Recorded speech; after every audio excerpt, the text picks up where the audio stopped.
Welcome back to the vlog. Thanks for joining us today. I just want to say hello to all the guys that came down to Capitol and sat in the game with me, and a couple that were in the other 1-3 games who said hello. I do appreciate your support, and it was nice to see you. I decided that I'm going to do a little road trip, maybe hit some casinos out of the area that I haven't been to, or some I haven't been to in a very long time. So stay tuned for that. I also have plans maybe playing a little bit bigger. We'll see how it goes. As long as I can build that bankroll up a little bit more, feel comfortable, we'll take some shots. I also want to take a moment to say I suck at poker math, especially regarding the hand in the last vlog, vlog 34, with the pocket eights. If you don't know what I'm talking about, please go back and watch it again. Look at the pinned comment I placed in the comment section. It explains why my thinking was so flawed. What I thought was a break-even EV situation was a big donkey loser. Anyway, to be open and honest about my mistakes, this was a huge one. I played it bad because my math sucked and I used the wrong formula to get to my conclusion. So anyway, I apologize. Take a look at it. You can see where my error was, and I hope that I don't influence anyone to play as stupidly as I did on that hand.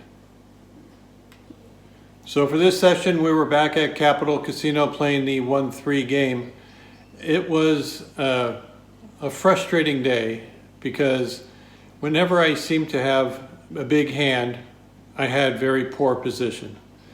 And in Hold'em, position is everything. I had a very active player on my right for the beginning of the session, and every time I seemed to pick up a hand, I was in the small blind and he was on the button. Very rarely did we get a situation where I had position on him, and when I did, I tried to take advantage of it the best I could. Sit back, relax, enjoy. Here it comes. We're back at Capitol Casino. Sit down in a brand new 1-3 game. It's the second game going today. We have a player on our right who is waiting for the 2-5-10 game. He is being very active, taking control of most of the pots. There's a player to our right who's been extremely active, raising just about every hand. We have a limper from middle position. Now the button raises to 12, and I look down at King Queen suited.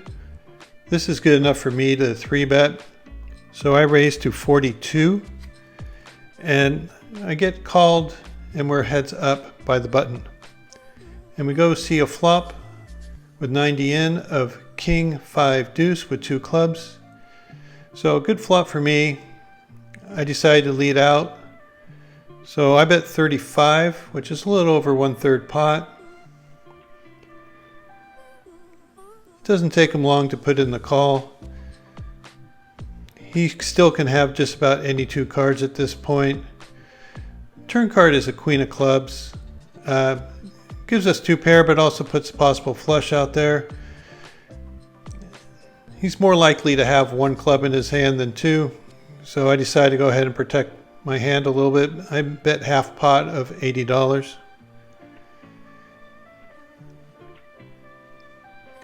And he quickly folds, so we take down this first pot, and we're off to a good start.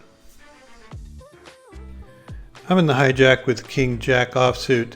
The player to my right limps, which is like the first time he's limped in a half an hour. So I'm putting him on a very weak hand.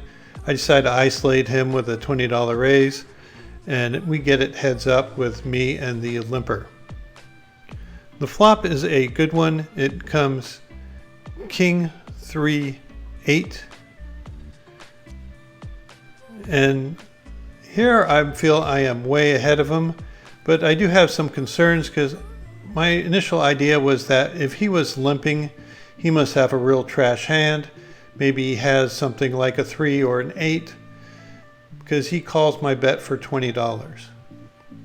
The turn card comes as a 3 of spades, and he checks to me again. This is a dangerous card because this is exactly in his limping range, so I check it back. I was planning on calling a small bet if he fired, but he bet a little bit bigger than I thought he would. He bet 65. Now, this was setting off some alarm bells, but he was playing very widely. He can have some sort of misdraw here, or maybe be value betting a worse king or an 8. So I feel like I need to call him off, but I definitely do not like it. I am worried that he has hit his 3, because if he had a king in his hand, he probably would have raised pre-flop. Then he ends up showing 4-3 offsuit. There's 2 limpers for 3, and then the button raises to 13. I look down at ace queen and decide to squeeze, mostly for value and to isolate the button, but one of the limpers ends up putting in the call. And I was very concerned about this call. An interesting thing happens with the table dynamics when you have a player who's basically raising every hand. Occasionally you have someone who limps in with a strong hand and decides to trap that player, like a limp re-raise type of situation. If you know someone's going to build a pot for you, then you can come back and re-raise. When I put in the raise and he flats, I put him on a very strong hand. Maybe a hand like mine, at least a hand like 2 big Broadway cards. Maybe even a middle pair, perhaps pocket 8s through pocket jacks. And when the flop comes Jack 8-4, I have to think to myself, this is definitely not a good flop for my hand against that person's cold calling range after he limps. I don't have an ace of clubs or a queen of clubs. All I have right now is a bluff catcher to someone who's betting a 9-10 or a flush draw. He's most likely has a jack when he shoves all in for about $250. I really can't call him down with that. Even if he's bluffing, he has enough equity where my hand is not profitable. So I'm just going to have to let this one go and move on to the next one. I looked down at ace jack of diamonds on the button. There were 3 limpers and I put in a raise to 20. I get called by 2 of the limpers and we go 3 ways to a flop of queen, jack, deuce with 2 clubs. It's check to me. This is a decent flop for my hand. Second pair, top kicker. I bet 35, which is about half pot. First person folds and then the player to my right puts in the call. He can have a very wide range here. He did limp, so I'm not putting him on too strong of a hand. The turn card comes as an 8 of diamonds. I decided to check this back for pot control. I figured I was only going to get 2 streets of value on it anyway.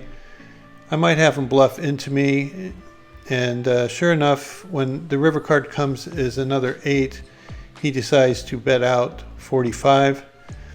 The sizing of this bet is much different than the sizing when he had 3 3s against me earlier. So I don't think he has an 8. It's possible he has a ragged queen, but with second pair top kicker, I'm not going anywhere. I engaged in some small talk with him, and I told him how well he's running, and he says, yeah, I've been really lucky. And I think that was enough to make me feel comfortable with my call, and he shows a jack. This was a very interesting hand. There were 4 limpers to the button who puts in a raise to 20. I looked down at 9-10 of clubs and decide to continue with this, and I put in the call for the 20. I figure multi-way action for $20. This was really good for a good hand to have in that kind of situation. But when it gets to the second limper, he decides to shove all in for $112. Once the button gets a count of how much it is, he puts in the call for the 92 extra. Now my decision is really complicated. I really want to play this type of hand because there's four-way action. The other player behind me is sort of a short stack also, and the player to my right has a very large stack and has me covered. So if I decide to play this 9-10, I'll be playing on a side pot with a big stack with an inferior hand most likely, because I don't believe he's going to call this large bet with something worse than a hand like mine. My hand plays well in a very, very big SPR relationship. If I call here, the SPR will be 1 or less. And it could get very trappy, because if you flop any kind of pair or any kind of draw, you're going to probably have to go with it. And I decided to fold. I'd love to hear your feedback on this, whether you think this is a good spot to continue with the 9-10 suited. Me, I think it is a negative EV play, and I made enough of those last session, so I decided to let it go. I think it was a good lay down. Even after I saw the hands that I was up against, I still think it's a good lay down. But some would consider it a nitty fold, having a 9-10 suited in a multi-way pot. I'll let you guys decide. Flop comes ace 10-10.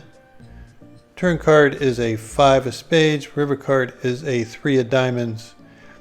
The original shover shows king queen offsuit, and the person on the button shows ace jack of diamonds and takes it down. Tell me your thoughts on this hand.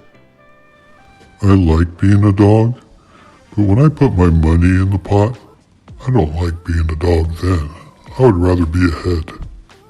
There's 3 limpers to the player on my right in the hijack. He puts in a raise to 15. I call with pocket 3s, looking to set mine with this large field.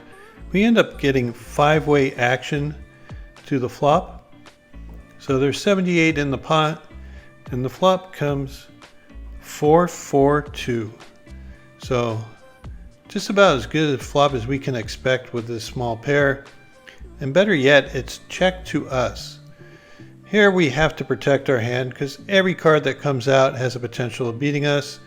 So we bet 2/3 pot, or $50, and it's folded back around to the player on my right. And he spends some time thinking about it.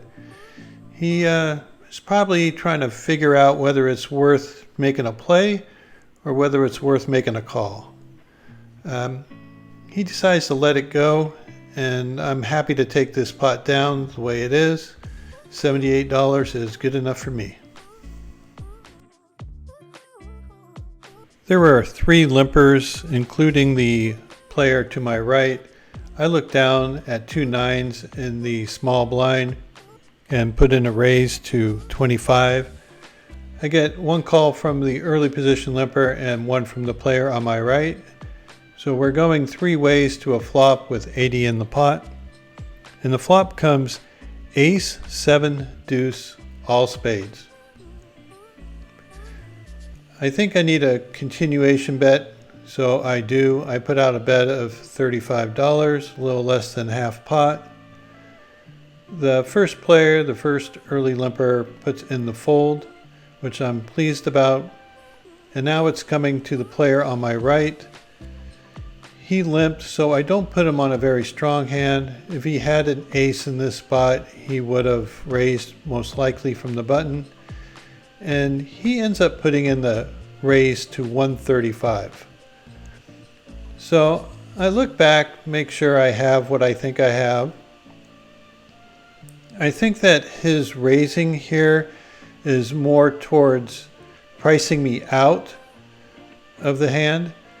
Like he has some sort of flush draw. I don't put him on the ace. I don't put him on a made flush. And so I put in the call for the extra 100. The turn card comes as a 6 of diamonds. I checked to see if he would continue. I think that was a mistake. I really feel I should be betting to price his flush draws to continue to draw. So once he checks back, I feel like his hand is pretty face up. I check again, see if he wants to take a stab at it. He doesn't. I show my 2 9s, and he showed that he had the king of spades. The makeup of the game has changed quite a bit. The player to my right has left to go play 2 5 10, and the players that replaced him are more conservative. Here I look down at 2 jacks from the hijack, open for a raise to 20, and end up getting 3 callers. So we go 4 ways to a flop with 84 in, and the flop is ace 7 8 with 2 hearts. It's check to me. I decided to check this one to see what the other 2 players behind me would do. I was concerned one of them would have an ace, and it gets checked around. The turn card comes as a 9 of hearts. Decent card for my hand, but I'm just going to check this through one more time since I didn't lead on the flop. Now the river card comes as a 10 of clubs. So I get rewarded by my bad play by making a straight. I put out a small bet for $30, hoping to get called by someone with a 6, maybe chop it with someone with a jacks, and instead I get called by a person who had queen jack. A couple of hands later I look down at 2 queens, open for a raise to 15, and I end up getting 3 callers again. I'm out of position on all of them, which is wonderful, because you know how I like being out of position this round. Anyway, we get to see a flop, and of course the flop is with an other overcard, like all the other flops I had today when I had a pair. It comes king 7 7. On the last hand I felt I should have led the flop. I probably would have won the hand right out. So I decided to bet this one for $25. I get a quick fold from the player to my left, and then a player puts in the call for the 25. Alarm bells are ringing, but you know, who listens to alarm bells? Turn card comes as a 9 of hearts. I check it to him. He looks like he wants to bet, and then he doesn't, and then he looks like he wants to bet, and then he ends up saying, all right, I'll check. And he checks it back. I'm pretty much done with the hand at this time. And then the river card comes as a 4 of spades. And my thoughts here are maybe I should just put out a blocker bet for like $5, but instead I check it and he fires out $30 really quick. Obviously I'm beat, and obviously I'm frustrated that I played this hand the way I did. I probably should have checked this hand too on the flop, but you know, it's been a frustrating day. Every time I picked up a hand, I've been out of position. And of course he shows me king, queen of clubs when I make my bad call, and he wins this one. I decided to open up my range quite a bit because the game has been very passive. So from the low jack I raise with 5-4 suited, and I get 1 caller from the hijack, and we're off to see a flop. The flop is beautiful. Ace, queen 8 with 2 diamonds. So I decide to lead for $15, and the player puts in a quick call. I'm pretty much done with the hand. The turn card comes as an 8. My plan is to check fold. I check, and he checks back really quickly. It makes me feel like he is on some sort of draw. Maybe he has a hand like Jack 10 and has a double gutter on the flop. Maybe he had a flush draw. But once he checks back, I got a little courage in me, and I decided to put in a 2/3 pot bet. And he thinks for a moment, maybe he had a queen, but he ends up laying it down, and I take this small pot with a bluff.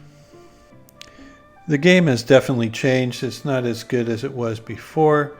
I decided to cash out. I'm not playing my best. I'm a little frustrated with the way the hands have been coming. I figured if I was in position on the hands that I did hold, I would have been a very big winner.